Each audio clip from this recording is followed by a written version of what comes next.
बिस्मिल्लाहिर्रहमानिर्रहीम अल्हम्दुलिल्लाहि रब्बिल आलमीन वस्सलातु वस्सलामु अला सय्यदिल मुरसलीन व आलिहि व सहाबिही अजमाइन।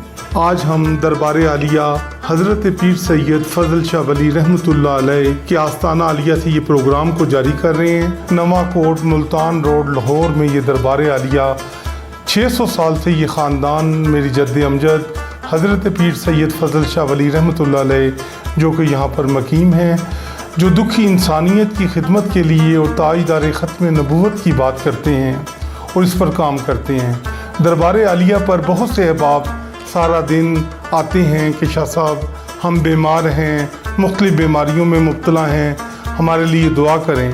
तो आज हम ये उन लोगों के लिए जो हमारे तक नहीं पहुंच सकते हैं, हमारा प्रोग्राम सुनकर या जो आइमा की बातें हैं वो सुनकर अल्लाह ताला उन्हें शफा देगा। तो इस मौके पर एक शख्स इमाम अली अलैहिस्सलाम की बारगाह में आया और सवाल किया, या अली मैं और मेरे घर वाले अक्सर बीमार रहते हैं, इसकी क्या वजह है?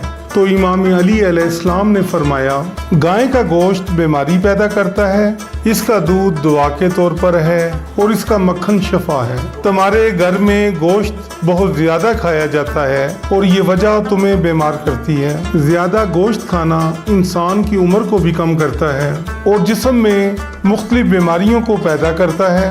मैंने अल्लाह के रसूल सल्लल्लाहु अलैहि वसल्लम से सुना कि जिस्म की आदि बीमारियों से भी ज़्यादा बीमारियां इंसान को ग़िज़ा से मिलती हैं। तुम इस चीज़ पे गौर व फिक्र करो, अल्लाह तुम्हें और तुम्हारे घर वालों को बीमारियों से महफूज रखेगा इंशाअल्लाह।